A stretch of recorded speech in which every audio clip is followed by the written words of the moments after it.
Oh, they're on. Okay.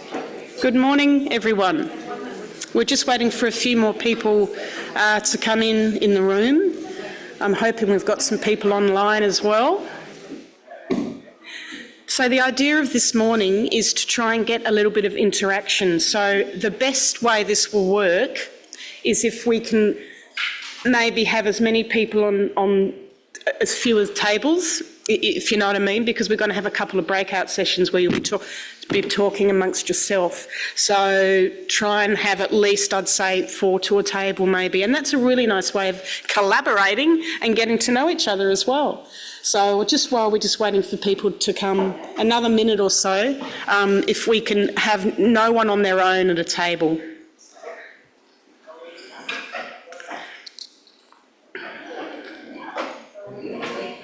And we'll start in 1 minute. So are we online now? Are the online folks?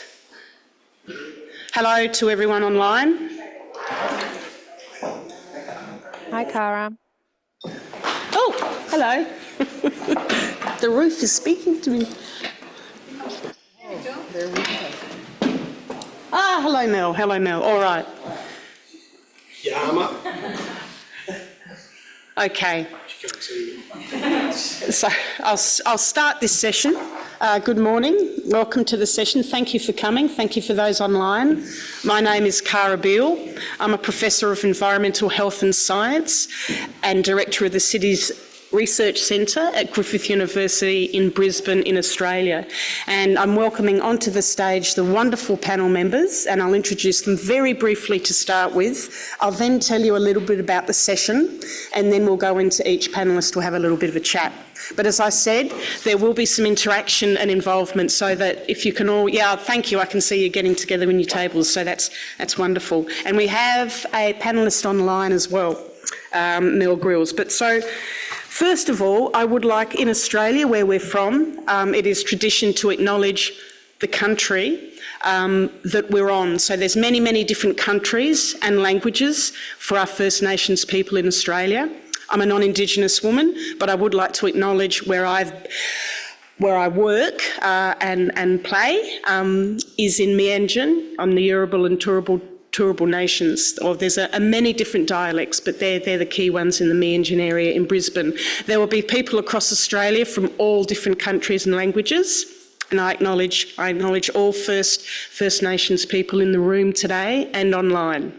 And we talk a little bit about the importance of including Indigenous voices in collaboration today. That's a bit of a focus. So, I'm not going to give deep introductions to all of them yet, but I will just I'll just introduce our wonderful panellists. Thank you for your time today. So we have Kanika from Vietnam. We have Lorelei from America. We also have Darnella as well. And from Australia, we have Phil Duncan. I will introduce them more deeply as we go into the panel sessions. Okay, so as I said, the idea today is collaboration, and we talk about it a lot. We say it a lot. It's one of those words that come out. We've got to collaborate, and resilience and sustainability and co-design and co-creation, etc. But how is it actually done? And how is it done well and effective and meaningfully? So I'd like to deep dive a little bit into this concept of collaboration today. Now, if we can just put up, we're going to have some Menti questions. I don't know if any of you are used to the Menti idea, but what we might do is, as you first walked in, you might have got a QR code there. If you can get that QR code and download it onto your phone, and we're going to ask our first question while we're introducing the two panellists for the first session before the breakout. In one word, explain. And I know it's hard in one word. There's actually 3 words that you can. That you have to explain what collaboration means to you. Now, we're going to ask fairly subtle but very importantly different things about collaboration. It might mean what it means to you, and then we might ask how to best go about that, or we might ask why it's important, or how can that make a difference. But at the moment, we just want a couple of words on what does collaboration mean to you. It could mean anything. There's no wrong answers. So we're going to start up with our first two panellists talking about collaboration and their experiences of it. So our first panellist today is online, is Melanie Grills. She's a First Nations Programs and Project Lead at ARUP, and I should say that ARUP is hosting this session, so thank you very much to ARUP. Melanie is a Gomeroi woman from Moree in New South Wales. She strives to bring First Nations cultural integrity to infrastructure projects by promoting respect and integration of rich traditions, values and knowledge of Indigenous communities into modern development. Her commitment goes beyond mere acknowledgement. It involves active collaborations with First Nations elders and leaders to ensure their voices shape planning, design and implementation processes. And I've asked each panellist to give a little bit of a fun fact or a bit of an interesting thing about them. And so I asked Mel, what's one hobby that might interest you or you're passionate about? And it seems that Melanie and I have something very, very much in common. Melanie has a love of birds and bird photography and spends lots of time in the bush soaking up the healing powers of nature. So if we can pass on our first panellist to give us a talk, please. Please welcome Melanie Grills. Thank you, Cara. Yama, everyone. I am joining from Meanjin today on the lands of the Turrbal and Yagara people. And just wanted to make that acknowledgement. Thank you all for having me today. I've been asked to talk about what collaboration means from my perspective, and for me, I really come at collaboration from I get behind the psychology of it all because I think it's the attitudes and behaviours that really a pretty critical element of collaboration. So collaboration to me, first and foremost, is an ability to come to the table or a discussion with a certain set of behaviours. And that might mean actually leaving behind other behaviours in order to get mutually beneficial outcomes. So this means coming to a discussion or an opportunity with an open mind, flexibility, agility around different pathways to get to an overall outcome. So coming to a discussion with the right humility and openness immediately sets the scene and the tone of the relationship, because collaboration is a relationship. So relationships with First Nations people might mean different rules of engagement than we're used to practicing in other areas of our lives. And these rules of engagement then should be also up for discussion at the very start of that collaboration. Why isn't collaboration important? I think it's important because when we rush to predetermined outcomes that might inequitably benefit one party, we really miss out on more creative and potentially enhanced solutions. Oh, I've just gone into the darkness. Sorry, everyone. I can't get there. It goes. That have shared. We might miss out on, potentially enhanced solutions that might have shared benefits and actually restore power imbalances as well. So when we're more inclusive around the work that we're doing, we get better buy-in for our projects, we identify risks earlier, and we actually stimulate other economies and wealth building that go beyond the reaches of our own organisations or even our own projects and activities. So my top three then must-haves for successful collaboration are, number one, humility. So again, this is that openness to views and ideas and a deep appreciation of where our subject matter expertise lies and where it doesn't. And that different doesn't mean wrong. And so I thought I might go into a little bit of around the concepts of cultural competence and cultural humility and actually explain the difference between those two, because cultural competence is a necessary foundation for cultural humility.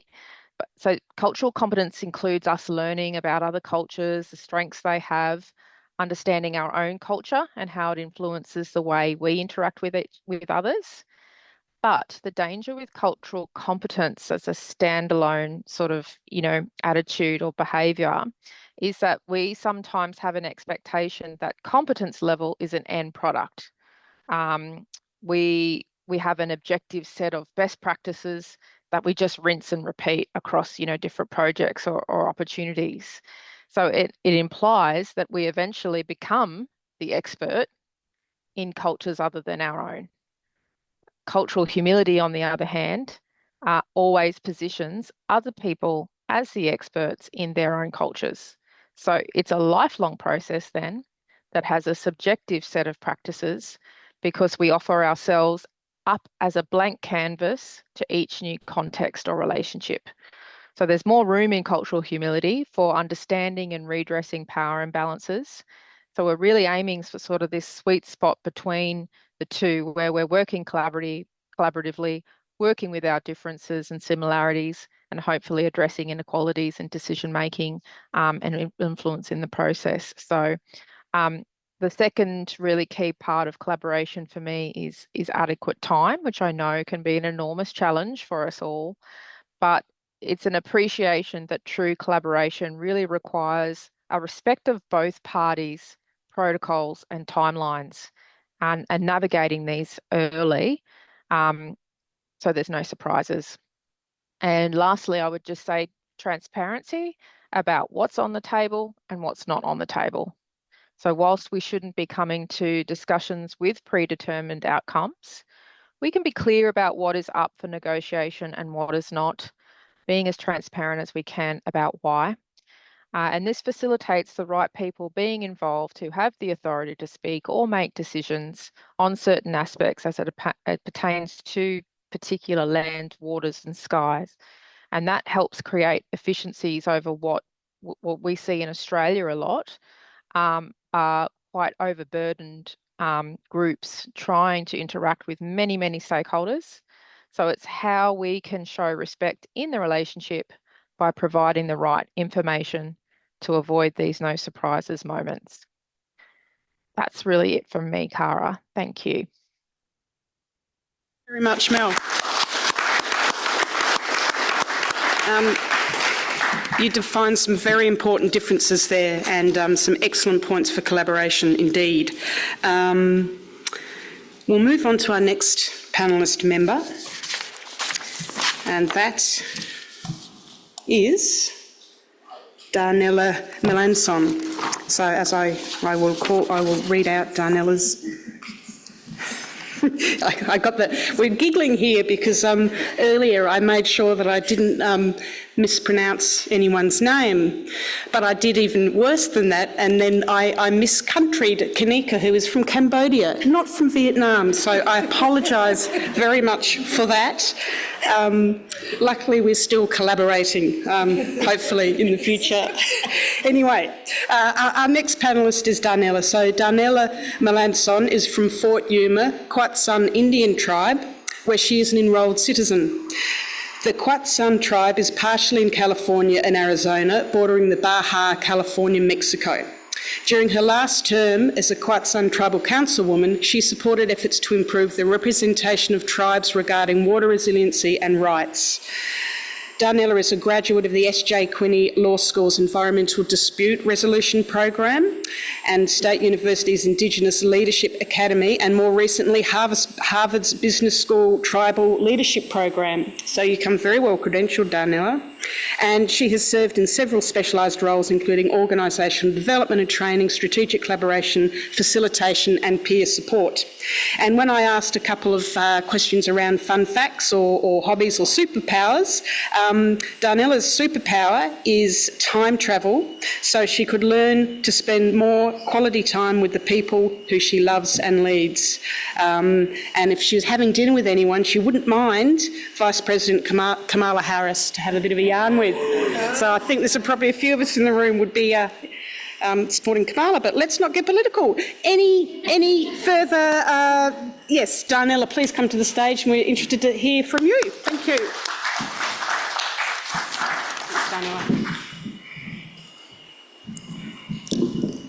Ma witsa ashietsa kumadik vimtiv Iwan Sawahut Mahuk Vimtiv Inyap Amuyant Darnella Melanson. Matwitz Nya Kwatan Omanyents Kwaname. Good morning, relatives and friends. How are you doing? Can we just slow it down a little bit and bring it down and truly just think about the space that we're honoring, each one of us that we're here today. And that's what I want to start out with. I'm blessed to be here. My name is Darnella Melanson. I represent Fort Yuma Kwatan Indian tribe, where I'm an enrolled member. I've served 2 terms on the tribal council, which really developed my collaboration skills. I've retired from state law enforcement after 22 years, and I'm also a military veteran of the United States Army, proud combat medic. I bring these things up to say that I bring a different perspective when it comes to collaboration. As tribal people, we are storytellers. We relied on nature and every gift the Creator has given us. And this is what I think about before I start to speak. We really have to focus on honoring the space that we're in, the people that are here with us, not looking through people, not having people who are invisible, not creating these standards where some people are not as important as the next person, but truly remembering that each person here has value. And we're here talking about water. I'm honored to be here to talk about World Water Week. This is my first time to Sweden. I'm blessed by the Creator to be here, to be in your presence. So when we talk about collaboration, it's really working together. And I would tell people, you know, even in law enforcement and the tribal government, if you're familiar with tribal politics back home, if you're not, think about your small family gatherings. When there's one issue to discuss, who's gonna win? Is it baby sister, baby brother? Is it mother? Is it someone wanting to shine so they take up all the time? I don't know. But these are what we think about when we think about collaboration. We're sharing time, we're sharing value, we're sharing a common interest. We have a goal. It may look different from where you're from. It may look different from my perspective. I grew up on the reservation. So there's this sort of cultural shock that we endure ongoing as tribal people, because we're not only familiar with our land, but we have to familiarize our people that come to visit our land. What do they want? Why are they here? And you hear people say, tribal people are stoic or they don't speak. But a lot of times it's because you have not connected with them yet. So the mutual concern we have with collaboration is what's important. And 3 of the points I really want to go over is respect, and I shared that. We honor this space here, and we've heard a lot, and I've got to meet a lot of the Sami people, and I've got to visit the museum, and that's what it's about. What is the story here? What's the history of the people? I want to respect the time and the space that I'm in until I go back home and take the stories back with my people. And another thing I want to say is collaboration is not just about those at the table. It's about our people back home. When we're listening, when we're speaking, when we're making decisions, it's not about us. It's about the future. It's about the past. It's about keeping things moving. No one wants stagnant water. We don't want polluted water. So we have to continue stirring the water and valuing that, how it ripples out amongst others. The second point I want to make is to listen. I'm sure sometimes when I show up, I may not be what people expect. I may not be what people want, but I have to value my own voice when I come to the table and value that of others. I respect that time, and that's what I bring. If I don't value the person I'm sitting at the table with, I'm not gonna listen. I'm gonna look through them, and I'm gonna have what I want on this table and what I wanna say. And then lastly is sharing. It's sharing. The best time we've had here so far has been the sharing time. We've had an opportunity to slow down from the busyness of our lives, the busyness of family, You're in that important meeting and you get a call from back home. And that's what I like to think about, because I come here with my heart. I want you all to be part of my heart, because that's what I lead myself with. I want to keep it pure so my intentions are right. And I respect those that I sit down with. And then lastly, I just want to say that water has to be in the right place at the right time. When I grew up on the reservation in 1983, we had a huge flood back home on the reservation. I was about, I won't say how old I was. I was about yay high. Does that work? And I just remember the land flooded, and that was way back before we have the development of the infrastructure we have now. It's not too advanced, but it's there. And the land flooded, and I was a young woman, and I took out, do you guys know those little plastic, the little swimming pools, right? We all know? That was my boat, okay? I told my mom, I'll see you later. I put my blanket in there and I got one of her sticks, and I went out on the reservation in my little plastic swimming pool to go see what was going on. That's leadership, and it was collaboration. I wanted to go home and report back to my mother and say, oh, Mom, I saw this. I collected some things. I went and visited some of my friends down the street. But it was wonderful. And then quickly, secondly, I know I can get long-winded, but I just wanted to share this. It's a sad story, but it's one I've grown from. Don't you know you can grow from sad stories? When I was about yay high, I won't tell you what year it was, I had my favorite dog, my first dog. His name was Tiger, and I couldn't find Tiger. If you've heard the term, some of us call our dogs res dogs on the res, because they're survivors. They have strong spirits. They've did it. They've done it all.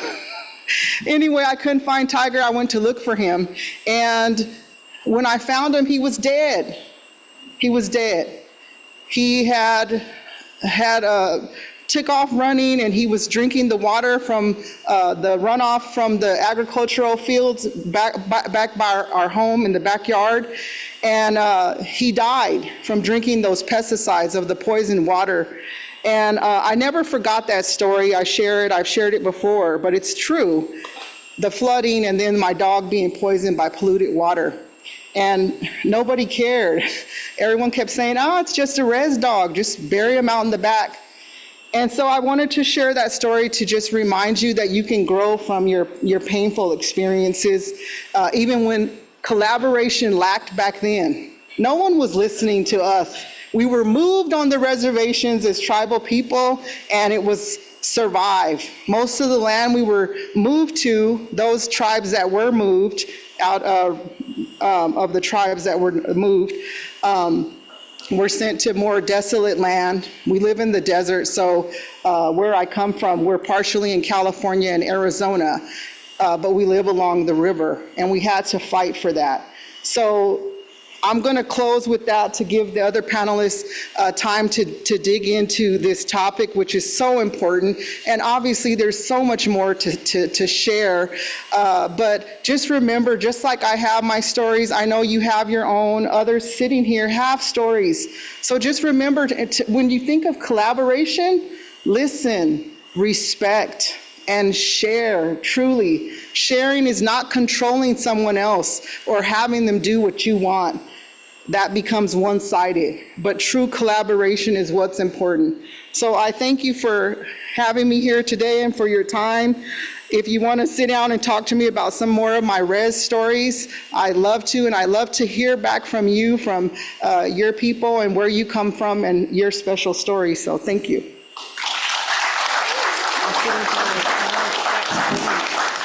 Well, thank you very much, Darnella.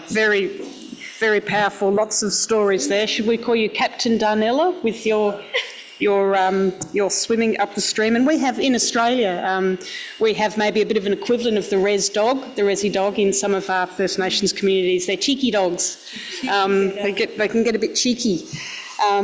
Okay, so what we're going to do now, when you first came in, we asked one of our first Menti questions, hint, hint at the back there.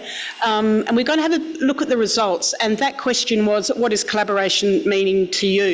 So if we could put up those results, please. Now let's have a look here.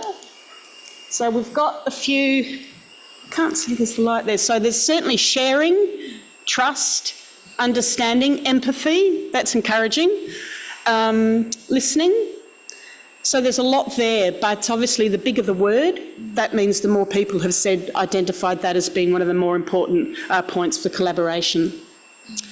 So interesting, and so I just asked the panel just to bear in mind when we see some of these cloud words, we're going to ask for a bit of a reflection toward the end of the session, what's coming through, and we might ask a similar question at the end and see what might change.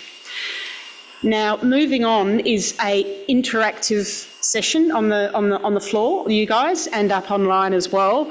So for those of you who've just sat down, maybe if we can just spend, it's like being a teacher of a classroom here actually, if we could just spend a little bit of time having at least 4 people per table, but because we're going to have a bit of a session around, and the next mentee question is please clicking it. There we go. In one, this is it, yes. Why is collaboration important? And I know you've heard from a couple of panellists, you'll all have your own stories as well, and it might seem obvious, well, we've just talked about it and there's some word clouds there and we know why collaboration is important, but each person or each case study or each community or each question it can be quite different. So hopefully we'll get some rich results as to why collaboration is important to you, and any kind of an example where you have found that it has worked and it has worked well and it had a good outcome is something that we're keen to hear. And at the end of this, we will have another mentee question, which from your table or online from your little breakout group, 3 words, consensus, collaborating together at the table, consensus on those 3 words about why collaboration is important to what you came up with in your table.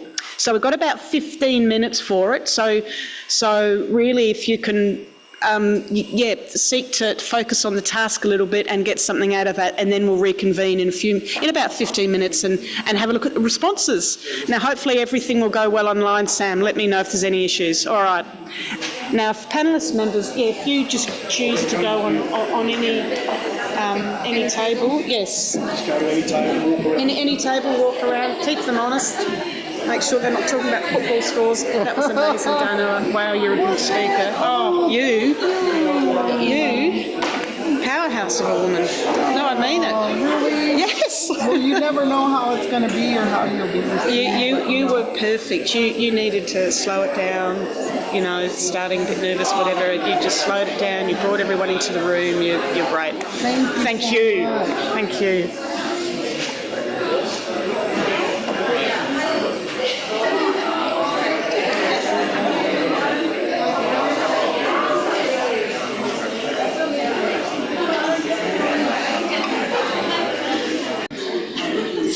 30 more seconds, then we might wrap it up.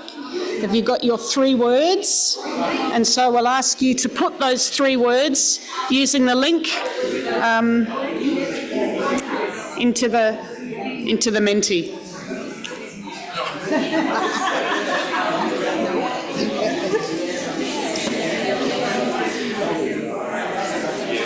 And I might invite the panellists back up on the stage, please. It's good to see you all talking.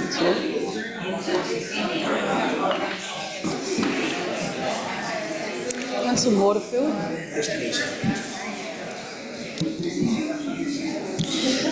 So if we can have our esteemed panellists back up on the stage, it's great that you're engaging in collaboration.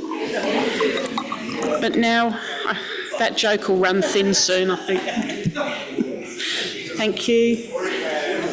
So hopefully each table will have come up with 3 words and you're busy putting them into this Menti using that QR code link. How are we going online, Ellie and Sam? We've broken out and we've regrouped.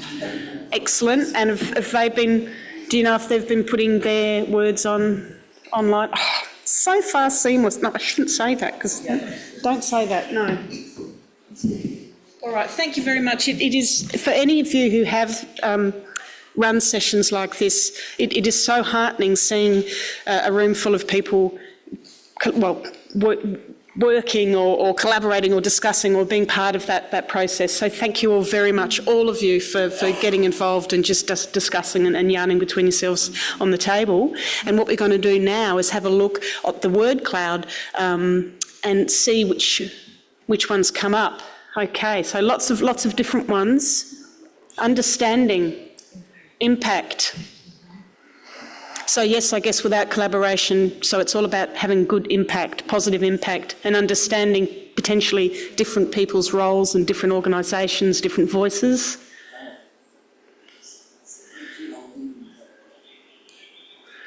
There's a lot of likes there, a lot of thumbs up. Is there any that stand out that I people hadn't thought about? Consensus, yes. Peace, that's nice to see that's been mentioned a few times. Empowerment. Yeah, to avoid competition, complement efforts. Sussex, okay. Is there a cricket game going on or something? We might just keep that up there for a little bit. Is there anyone, how are we going for time? We might, 9:53, it's going okay. Is there anyone from the groups who would like to just speak a little bit about one of their 3 words? We won't hear from every table. We've got a little bit of time just to hear maybe from 1 or 2 tables. Or if, yeah? Oh, you're one of those people who volunteers someone else to speak, so you can speak. The word reindeer comes from this table. Reindeer. Ah. Okay. For your microphone, we might hear about reindeers and collaboration. Yeah. If you're going to be a successful reindeer herder, you need to collaborate, and you need to collaborate with the herd. And mostly the herd, they know their direction, they know their grazing stops, but then there are things that you need to collaborate about and know your herd in order to drive them from the back. It's absolutely nonsense to try to lead from the front. So that's the way. And actually, I explain my role in this reindeer fashion in my work as an information security officer. I could not take the lead. Everybody in the company, they know what to do on the security rules. So I was just stepping in and enforcing new rules and watching the crowd going forward in this security work. It works. Actually makes a lot of sense, thank you. Is there anyone online who felt in the breakout group who would like to come on? Can that work? Someone online speak? Or no, I'm getting a shake of the head going, why did you say that, Cara? We didn't talk about that. Okay. So maybe, no, right, I'm getting the, okay, sorry, online folks. Anyone from the panel would like to comment? No. No? All right, I'm not getting any love from anyone here. Let's move on. No, that's good. Thank you again. Anyone else from the tables? Got a little bit of time? Yeah, okay, sure. Thank you. You get to say your 4 words now, Cheryl. Well, we combined them into 3 because we collaborated. Very good. Touché. So our 3 words were holistic coordination, harmony, and then voice. And really the key thing around that holistic coordination is that often there are many different groups going in to provide support in the water space to communities, and sometimes without knowing what the other's doing, they're treading on each other's toes, and rather than waste resources across the different efforts to try and get that understanding, so you have that collective and overarching kind of viewpoint, but also harmonising at that community level so that there is a degree of understanding and how that could work. So in the case over here, there was deaths and killing over water resources or people coming on and graze land because they didn't have that same collaborated understanding or agreed understanding going forward. So having that harmonised, peaceful approach and that coordination of efforts is really important, doing the collaboration side of things. And then the voice is really about giving the voice to the people who need to be heard, about when we're dealing with resources, water or anything like that, it's just actually hearing about what self-determine what they wanted to have achieved in that collaboration approach. That's excellent, Cheryl. Thank you. And yes, we've got someone else here. We've time for one more.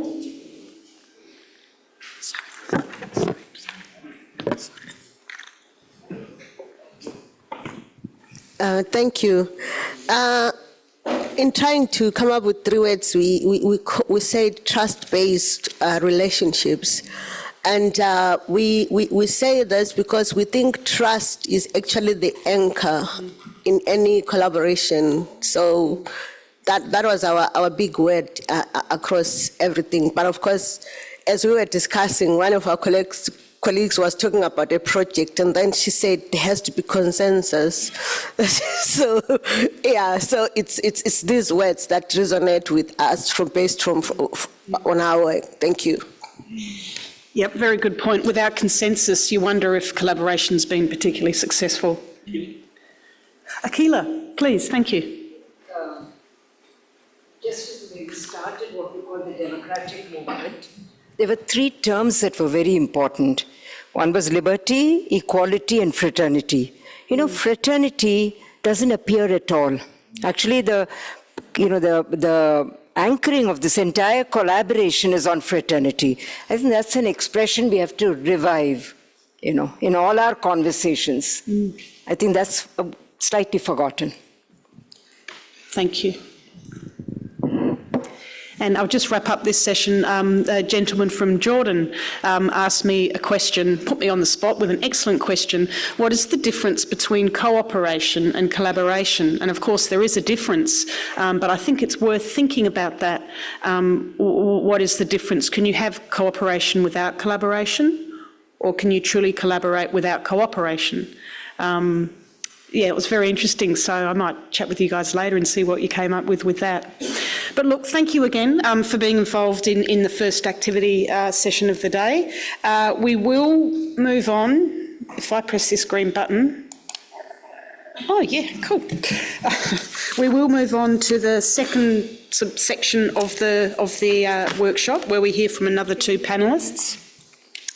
Now, our third panellist, we're very lucky to have Lorelei Cloud, who is Vice Chairman of the Southern Ute Indian Tribe. So Lorelei is a member of the Southern Ute Indian Tribe and has proudly served on the Southern Ute Indian Tribal Council since December 2015, so it's going on 10 years now. Born and raised in the Southern Ute Reservation, Lorelei also serves on the Water and Tribes Initiative, the Tribes and States Dialogue, and the Nature Conservancy Board for the Colorado chapter. Lorelei is the co-founder of the Indigenous Women's Leadership Network, and last year, in 2023, Governor Polis appointed Lorelei to the Colorado Water Conservation Board, making her the first Native American to sit on a state water board for the state of Colorado. And indeed, she is the first Native American to sit on the Nature Conservatory Board too. Is that correct? So we're very lucky, and please help me welcome Lorelei to the stage. Thank you.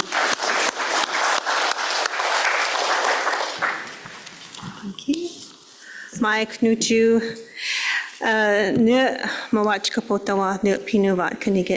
hello everyone, I am again Lorelei. I am from the Mawach and Kapota Bands of Utes, and my reservation is in Colorado near a small town called National Colorado. It's not part of the reservation, so I don't like to give them much credit.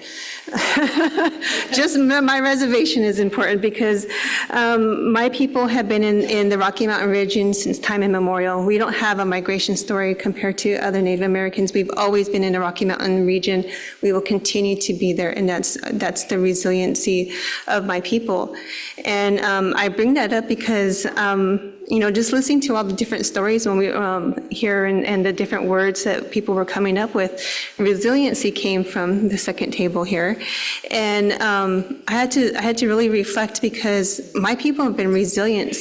They've been resilient since time immemorial. They have been through turmoil and different harsh situations, but yet we're still here. And so that was the collaboration of my people, and that's the reason why I'm still here. So I just want to give my perspective as well, too, of what collaboration means for Ute people, not just for myself, but for the Ute people in my region. It means there's a willingness to work together, regardless of the opinions. It's the willingness to sit in rooms and voice the different opinions, and knowing that your opinion may be a little bit different. It's also giving a voice to what we were talking about earlier. It's giving a voice to the silent majority. There's many people that are introverts or choose not to speak, and having those collaborations and those innovative talks, you're giving a space for people to have a safe place for them to be able to speak, because most people will not speak. They will sit silent and just go with whatever is being said. And yet their opinion also matters. And my tribe and my people have been in those situations where we have been left out of lots of major conversations that truly affected our people, not just on the state level or the local level, but on a federal level as well, too. And so collaboration truly is about everybody's voice being important, regardless if you speak it loud enough or silently, or to your own leadership, but your voice really, truly is important. And so I just want to make sure that, they also have that opportunity to speak. There's been a couple of examples of where we had some collaboration with our own state and the federal government, but more within our state.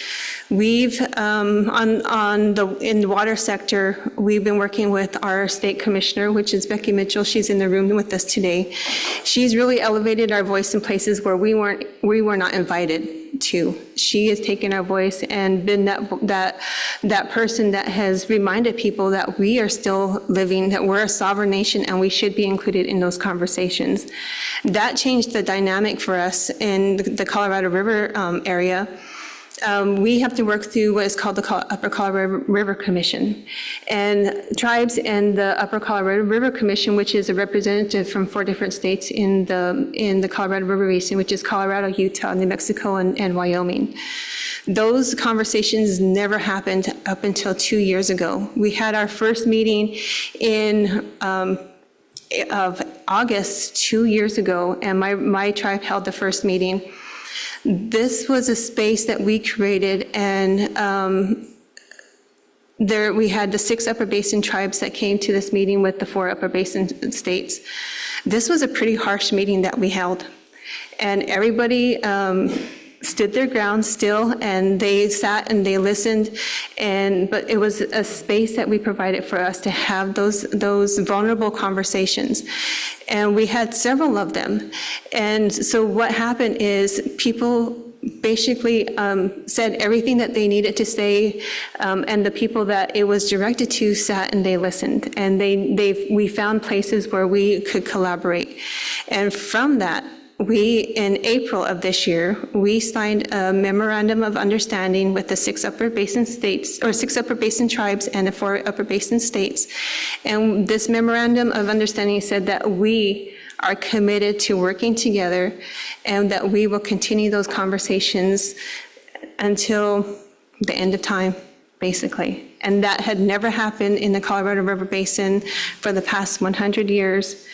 And we finally came to that type of agreement. So that, even though it's just a memorandum of understanding, it's historical for us because it's never happened before. And so that piece of paper is going to be very important as we move forward in the collaboration of what's going on in our basin with our water. But also, again, with collaboration, one other example I can give to you is with the state of Colorado. In 1924, women were able to have voting rights, but Native Americans didn't. And it wasn't until, I can't remember. Anyway, so we didn't actually we had the right to vote in a way, but we couldn't cast a vote until the late 1970s, particularly in the state of Colorado. They would always hide the voting places so that we couldn't vote, or they would put them so far away from the reservation that our people would have to travel days in order to get there. And so we weren't able to vote for such a long time. But up until two years ago, we had a conversation with the state secretary, and we created a voting center on my reservation, and it's the first time that has ever happened in the history of Colorado. And so that type of collaboration has really impacted and had a positive benefit, not just for my tribal people, but for my entire community, because we didn't open it, or it wasn't just for our tribal people. We made sure that everybody in our area that had been left out, tribal and non-tribal, had an opportunity to vote. And so collaboration really can change your entire world. Sorry, I got a little emotional.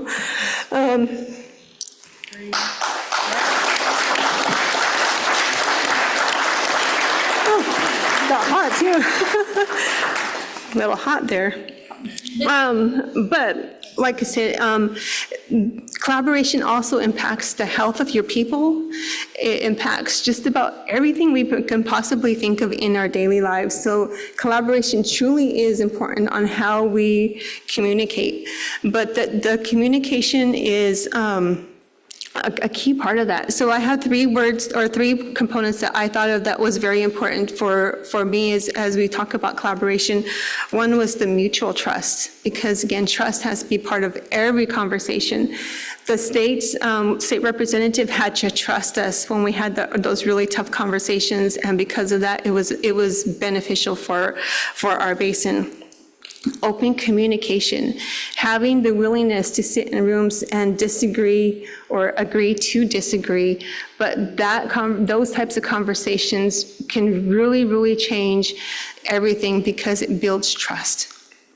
The other one is, again, the shared goals.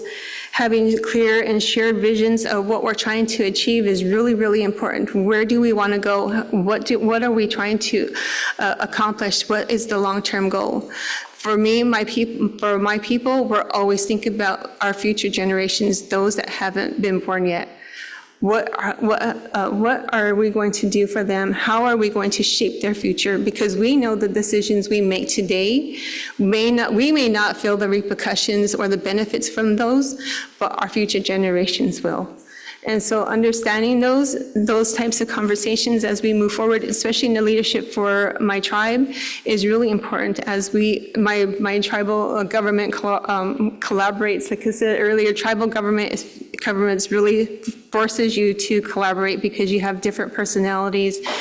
Everybody has different goals, different family values that they come from. And if you can come together and understand that from where everybody is coming from and the possibilities that could come out of those conversations that are beneficial, it's impactful. But it all starts with you and the willingness that you have to sit in the room that may be hard for you. But you will grow as a person if you can do that, and it will be beneficial for your people and for all of us. Thank you.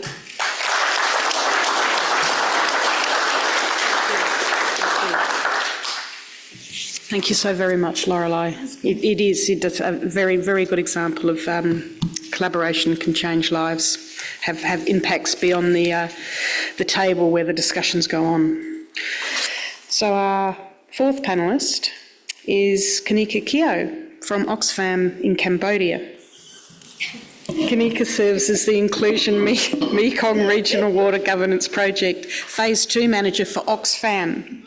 In her role, Kanika has responsibilities for overall project management and oversight of partnership development. She has been working in the area of natural resource governance, environmental justice in Southeast Asia for more than a decade.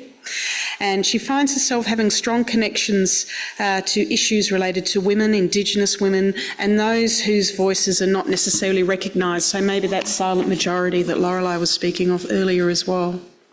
Kanika embraces a feminist leadership approach to address gender equity, social justice in the environmental sector.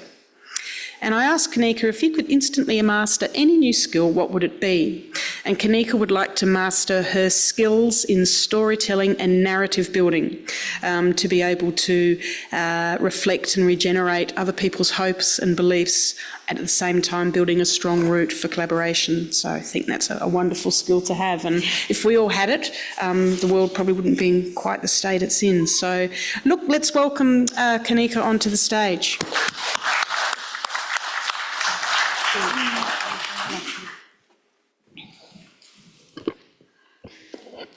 อรุณสวัสดิ์អ្នកទាំងអស់គ្នាខ្ញុំឈ្មោះកនិកា Good morning everyone and Kanika from Cambodia and I'm not an indigenous but I don't know maybe I belong into one of any tribe because I feel so connected and all the rest of my work it's always working with the indigenous community like in the Philippines we work to support indigenous community to fight for their land titling like collective land title and I start realize that maybe something root there that I have to dig dive in terms of which indigenous group that I belong to.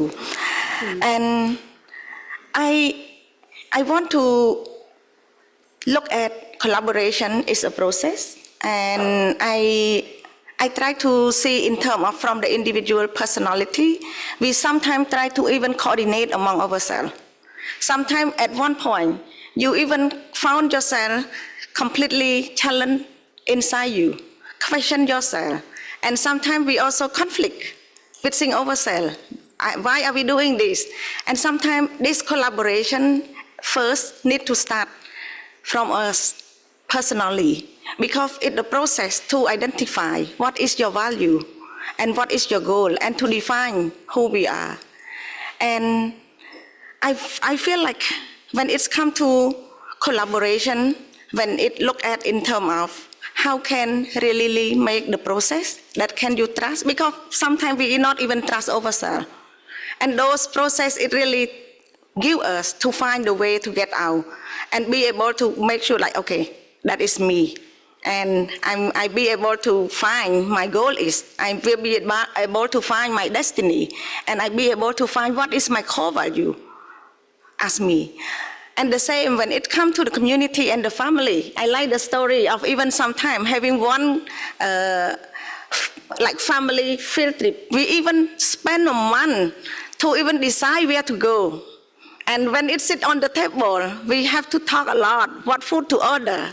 And it's just like, you know, all of that, it's about like the process that we are allow ourselves to challenge the idea, to be able to hear the voice from the different who are in the table, regardless of who they are, but be able to create the process and create that kind of moment and space where people can also bring in. Whether we can just decide, okay, at the end we may not order and go to another restaurant, but it's a kind of create the space, create the process where people can also bring their idea, people can talk, and also can challenge one another, regardless of who have more power in the room, who have more power in the table.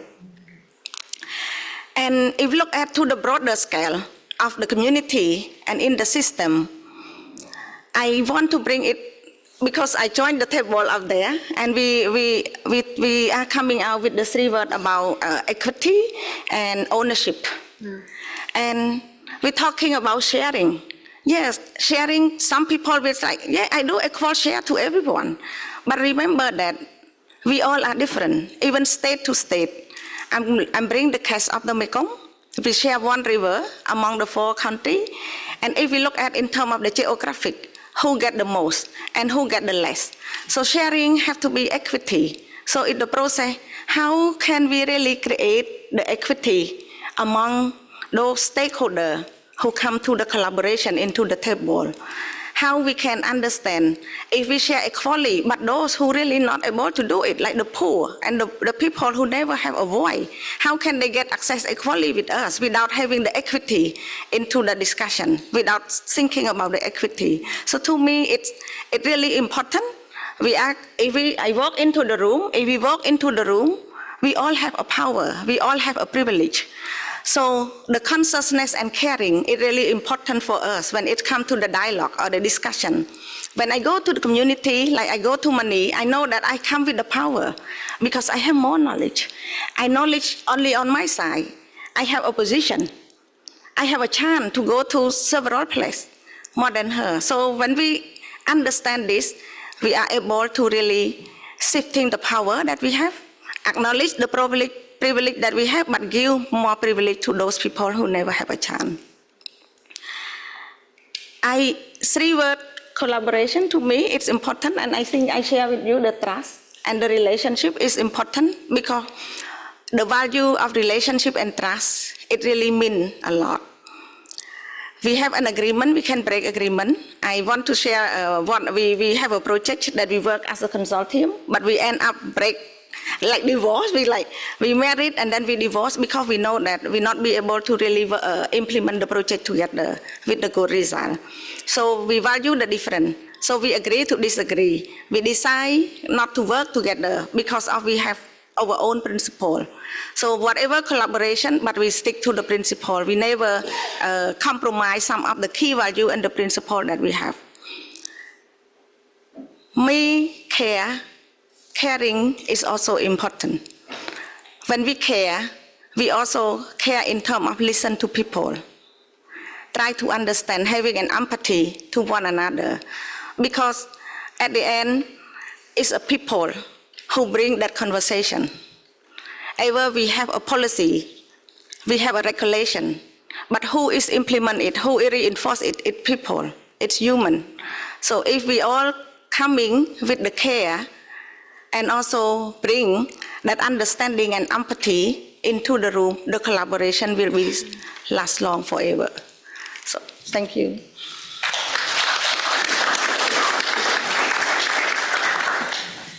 Thank you very much, Kanika. They were, very powerful words, as all of our speakers have been. Thank you.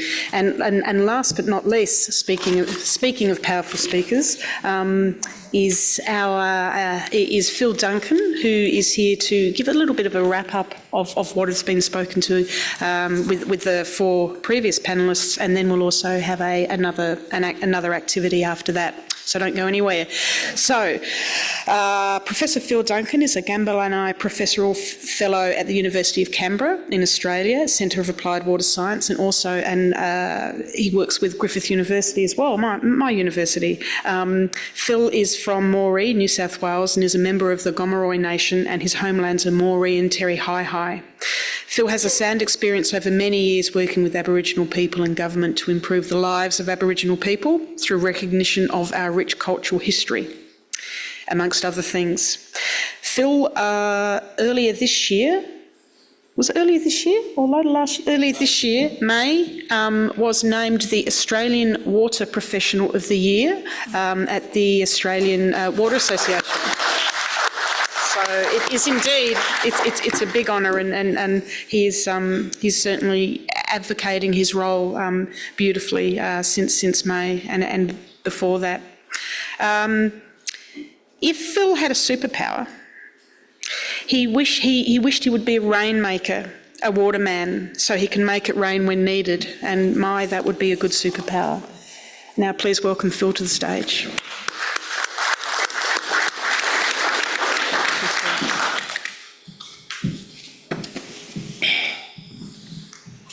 Yama.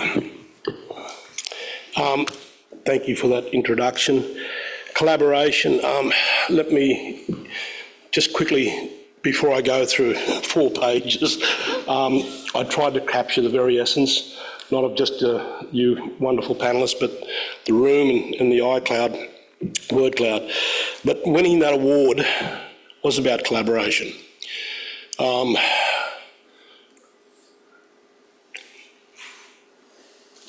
I've had some sorry business back home, so just bear with me. We'll just keep going. Yep, I've got to. It's collaboration that took me from a troubled young man to where I am today. People investing in me, taking the time to guide me, pick me up when I stumbled, and introduced me to some amazing people, not just in my country, but globally, and that includes you people in this room. In the world of academia, Griffith University changed my life by first awarding me an honorary doctorate, and then I got the wonderful privilege of being the first Galambani, which is a Ngunnawal word for coming together, sharing the load, sharing the journey, sharing our knowledge. Professorial fellow, so it's a long 40-year degree, but it's been a wonderful journey. So how do you capture this? Behaviours, coming with kindness and humility and caring.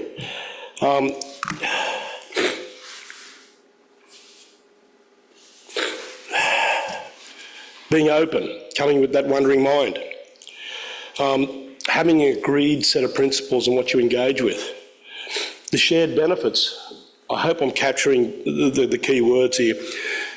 Giving back, we call it reciprocity, you know, it's so important. Time versus deadlines. If time is your outcome, you'll fail. Or if deadline is your time, I'm saying, you know, you've got to walk with. So these are the key, transparency, truth-telling. Wow, and thank you, Inga, and thank you, ladies, for those insights. There's that knowledge and connection. And I know that it wasn't mentioned directly, but I picked up that our knowledge is in our art, our song, our dance. It's not from Australia, it's globally. That's the things that I feel connect us as Indigenous people. Silence doesn't necessarily mean people got nothing to say. I picked that up. It could be checking you out. What's in it for me? I don't know what's in it for you. I want to listen to you. So silence doesn't necessarily mean that people have got nothing to say. So you've got to respect that.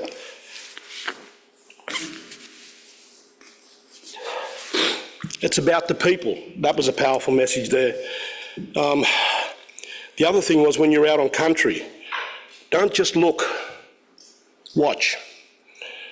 Don't just listen, actually hear. And don't just touch. Take the time to feel. Not just with your hands, but with your heart. A couple other things is about, you know, in Australia we call it two-eyed seeing, two-way knowledge exchanges. We'll teach you through our eye, you teach us through your eye. And somewhere in between that we've got to own the journey. If Indigenous people don't own the journey, there's no value in it. And I'm just going to add some other little cliches in there. It's okay to take your hands off the steering wheel and let someone else drive. They may be safer drivers, particularly culturally. Strap in, it's going to be a long ride. Don't put time frames on it. Leave no one behind was another comment. Trust, respect. Establish the relationship. Don't be a FIFO, fly in and fly out. And don't come from the OCSA, the Office of Complicating Simple Affairs. Sit with people, respect their spirit of generosity to sit with you and give knowledge and guide you. Let people on country guide you through the project. I think you'll find that it'll be a wonderful journey and an experience that'll take you to a wonderful outcome. Be responsible. Take responsibility for your own behaviour. Take responsibility for being a caring person. Take responsibility for saying, okay, it's time for me to step back. Now that was Inga talked about it from a herding perspective. You don't herd from the front, you herd from the back. You are successful from the back. Do no harm. At the end of the day, you must come with that that fundamental principle of doing no harm, respecting the knowledge. I think that's, but I want to leave you with this, two little things. In Australia, in Gamilaroi, we call it the 3 T's. Tea, time and Tim Tams. And, you know, it's nothing like breaking... Huh? That's 4 T's, isn't it? My son's favourite, Tim Tam. Yeah, my favourite biscuit too. But, you know, take the time to have a cup of tea. If you're invited in the house to sit, that's special. That's special. Last, I want you to think about the head, heart and the hands. You know, we have all this knowledge and we give it with emotion. And that's an emotional roller coaster ride. And it needs to be smoothed out with those emotions, because doing no harm should be fundamental to your thinking when you come to us with that wandering mind. And the last H is the hands. Are we truly willing to join hands and leave no one behind, walk together, talk together, share the load, share the journey? So they're just some of my reflections. Thank you for staying with me. I've lost one of my seniors, so my thoughts go back to my family right now. Thank you. Thank you, Phil. Thank you very much.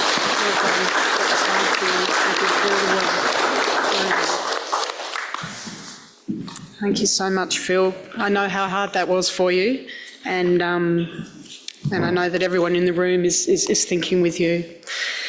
And some very, very good points, wonderful reflections of the panellists today. And you've got me thinking about morning tea and Tim Tams. For those of you who don't know, Tim Tams are chocolate biscuits that are very nice with tea. But bear with us until morning tea. We've got a few more minutes to do some more activities. And we will, and thank you again, Phil. Have some water. There's some water there that might, yeah. So another group discussion, what is the key to successful collaboration? And it's not the same question that we asked before, and it requires a little bit of a different part of the thinking around collaboration. Is we know why, or hopefully we're getting a good idea why. We've heard some examples from our panellists, from the room, from online, as to the importance of it and what we might get out of it. But what are the key points? How do we do it? What's those key kind of points again? 3 words, I know. I think is that 3 words, Ellie, or do they get a bit longer for this question? 3 words. She's giving me 3. What's the key? What's that key? And look, it might be some of the same reflections as earlier, but hopefully there might be some different ones as well coming out there. It's quite important for us to all realise there's a few different keys to making this work properly and effectively and benefiting all. So if you could go back into your huddle for a little bit less longer now, probably just around 10 minutes, I think. How are we going for time? Yeah, we're running out of time, so yeah, probably about 5 minutes. Get 5 words down, pop them on to the mentee, and then we'll wrap up. So I'll be back with you in 5 minutes online. Thank you.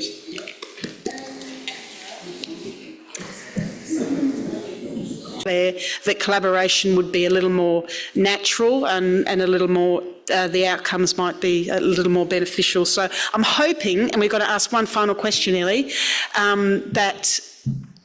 that you will go away and it won't just be another session at another conference and, you know, another time in a moment, but when there is the next opportunity, the very next opportunity for any of you to collaborate, whether it's inviting a silent person who's normally not talking a lot or not as visible, or whether it's bringing in a woman or youth or Indigenous or other peoples or organisations, if the next time you possibly get that chance, try and think about actually doing that and seeing if that might benefit your outcomes. So we're just going to have it live right now while we'll just ask maybe panel members for a very, very final wrap-up, if you don't need to, if you want to. Tell us something you can do in the next month to support elevating Indigenous voices. Just chuck it down, pop it up on the Menti board. So we've got, invite them to share their voice. If they are too shy, ask them, how can I elevate their voice for them? That is wonderful. Listen, that's pretty simple. Listen and hear. Sharing this session with colleagues, fantastic. So keep them coming. Now, is there anyone from the panel who would like to wrap up or say any final words?